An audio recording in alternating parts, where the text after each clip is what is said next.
Je vais juste dire aux populations de Poso-Tomé de s'efforcer. Les opportunités, on ne les a pas souvent et elles sont rares. Un jour, ceci se fera rare.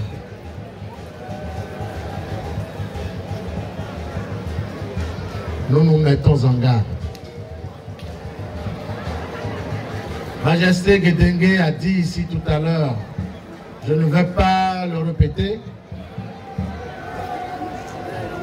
mais sachant que ce que nous faisons aujourd'hui relève notre identité, notre culture. Jamais le noir, jamais l'ancêtre noir ne sera un saint en Europe. Et au plus grand jamais. Permettons-nous de nous dire que les mêmes donneurs de leçons d'aujourd'hui ont été ceux-là qui ont amputé les bras, les jambes de nos ancêtres en les forçant de monter dans le bateau de nos retours.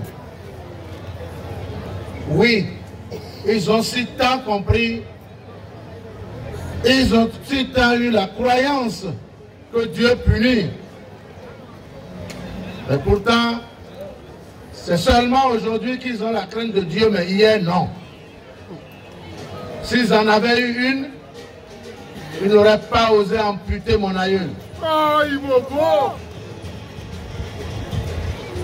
Et quiconque essayait de résister à l'époque, c'était facile de le jeter à la mer, la proie au requin.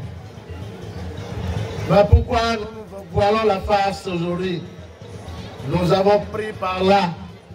Nous ne faisons de guerre contre qui que ce soit. Et vous savez, nous avons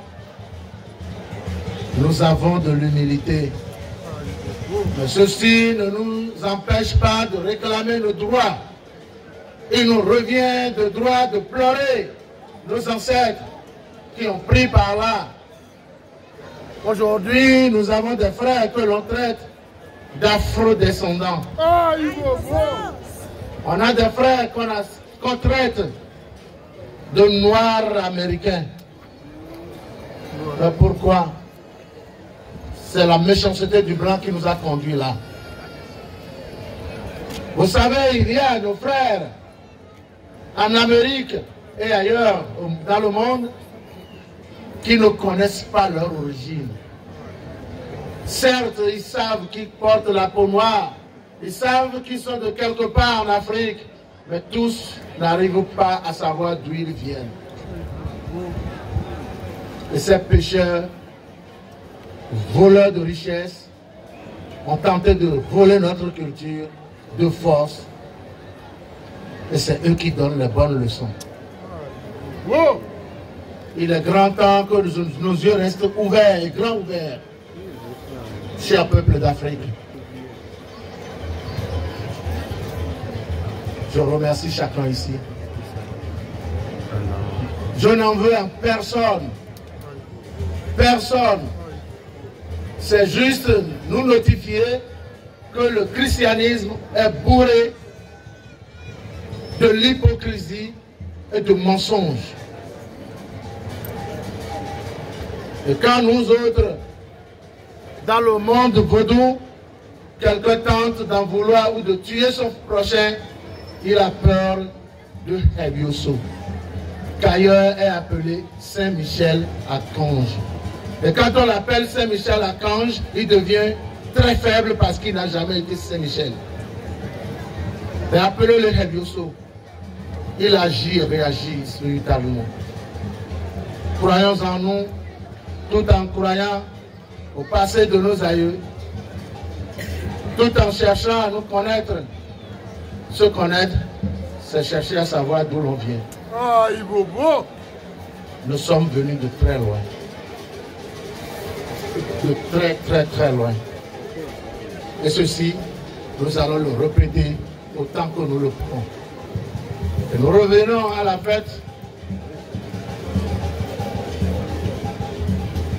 Vodou Days pour remercier le chef de l'État, Patrice Athanase Guillaume Talon, qu'il est juste en train de faire la part des choses. Il essaie juste de nous faire raisonner. Puisque d'aucuns l'a cité ici, il y a plein de fêtes, plein de jours chômés pour les religions que nous ne connaissons pas. Les religions dont nous ne connaissons l'origine. Et nous-mêmes, on nous accorde seulement une journée. Monsieur le Président, si l'an prochain, vous pouvez encore chômer le mercredi, ça ne fera que la justice.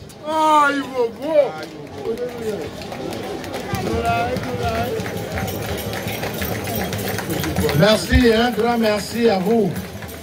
Vous êtes un digne fils, un digne béninois, un digne fils de Dahomey. Nous avons connu des chefs d'État hypocrites que vous. Il y en a qui, le jour, fuient la tradition, mais la nuit rendent visite. Il y en a qui tentent de nous faire croire qu'ils sont avec nous, mais quand il s'agit de manifester leur amour à notre endroit, ils sont en mission. C'est vous. Vous sortez au grand jour. Tantôt vous êtes au milieu des Gougous. Et l'autre fois c'est les Angoitans. Et d'autres c'est les Andros. Qu'est-ce qu'on peut pour vous remercier? Nous vous souhaitons la santé, la longévité. Que la terre béninoise, les terres africaines vous remercient de vos actes posés. Merci à vous. Je m'arrête sur ça.